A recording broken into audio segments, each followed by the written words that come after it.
বাংলাদেশ জাতীয়তাবাদী ছাত্র দলের ইতিহাসে এরকম বাজে কমিটি হয়েছে কিনা এটা আমার জানা নেই। একটা ডাউস কমিটি হয়েছে, এটা 260 সদস্যের যে কমিটি হয়েছে, এখানে প্রায় 100-র উপর নেতা কর্মীকে আমরা চিনি না, এবং এরা কোন ইউনিটে রাজনীতি করেছে, কোন কার সাথে রাজনীতি করেছে এটা আমরা আসলে কিছুই জানি না। কমিটি হওয়ার পরে নামগুলি দেখতেছি, এখন দেখার পরে দেখতেছি স্বেচ্ছাসেবক দলের কর্মী থানার, সে সেন্ট্রালের সহ সাংগঠনিক। এই কমিটিতে ব্যাংক কর্মকর্তা, মুদি দোকানদার থেকে শুরু করে এবং আন্ডার ম্যাট্রিক যারা এসএসসি পরীক্ষায় কৃতকার্য হয়নি তারা সহ সকলেই এই কমিটিতে জায়গা পেয়েছে। বরং ত্যাগী এবং যারা দীর্ঘদিন জেল খাটছে, হামলা মামলার আসামি, তাদেরকে এই কমিটি থেকে পরিকল্পিতভাবে বাদ দেওয়া হয়েছে। আবার একটা ছেলে দেখতেছি আমাদের বলছে যে এসএসসি বেস নয়, এর বাইরে নয়, আমার এসএসসি বেস নয়, কিন্তু এসএসসি 15 সালে একটা ছেলে জহিরুল ইসলাম সনি, তাকে সহ সম্পাদক করা হয়েছে, সে বেসরকারি বিশ্ববিদ্যালয়ে। এভাবে অনিয়মে ভরপুর এই কমিটি, যেখানে আপনি হলো আমরা দীর্ঘদিন ধরে রাজনীতি করতেছি। আমি 30 নভেম্বর অ্যাডভোকেট রুহুল কবির রিজভী ভাইয়ের সাথে গুলশানে একটা মিছিল থেকে অ্যারেস্ট হয়েছি। মিছিল চলাকালীন অবস্থায় সেখানে প্রিকেটিং করার সময় মিছিল থেকে অ্যারেস্ট হয়েছি, সেখানে 2.5 মাসের মতো জেল খাটছি। এবং 30 নভেম্বরের আগে আমি প্রায় 30টার উপর মিছিল করছি, প্রিকেটিং মিছিল সব জায়গায় অংশগ্রহণ করছি যতটুকু সম্ভব ছিল আমার। এবং রিজভী ভাইয়ের প্রত্যেকটা মিছিল আমি অংশগ্রহণ করছি, আমার ক্যাম্পাসের প্রত্যেকটা মিছিল অংশগ্রহণ করছি।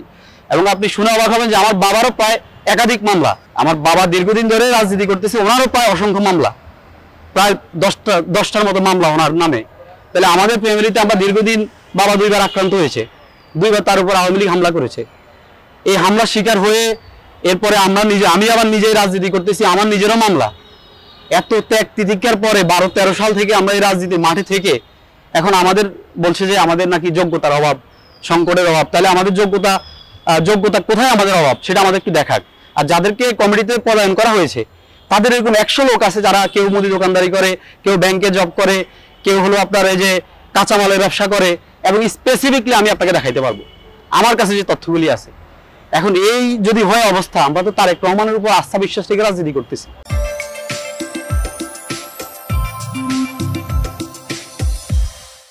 কমিটি হওয়ার পরে দেখলাম যে এখানে এমন সব লোক আসছে যাদেরকে 28 তারিখের পর থেকে 28 তারিখের পর থেকে 7 জানুয়ারি নির্বাচন পর্যন্ত একটা মিছিল আপনি দেখাইতে পারবেন না। এরকম আমি মার্ক করে আপনাকে 100-র উপরে লোক সিলেক্ট করে দিতে পারবো। এবং যদি দেখাইতে পারে আমি রাজনীতি থেকে ইস্তফা দিয়ে চলে যাব। এলাকায় যখন আমরা চা দোকানে যাই বসি, তখন একটু হেসে কথা বললে আওয়ামী লীগপন্থী বা আওয়ামী লীগের লোকজন আমাদের উপর চাপ সৃষ্টি করে, সেখান থেকে বাড়ি ছেড়ে চলে আসতে হয়। এভাবে আমরা ফেরারি জীবনযাপন করছি। আমাদের দেশ নায়ক জনাব তারেক রহমান দেশের বাইরে আছেন, ওনাকে ভুল বোঝাবুঝির মাধ্যমে হয়তো কমিটিটা নিয়ে আসা হয়েছে ঈদের আগে, একদিন আগে। এইরকম সময়ে ছাত্র দলের কোনো কমিটি হয়েছে কিনা কেন্দ্রীয় সংসদ আমার জানা নেই।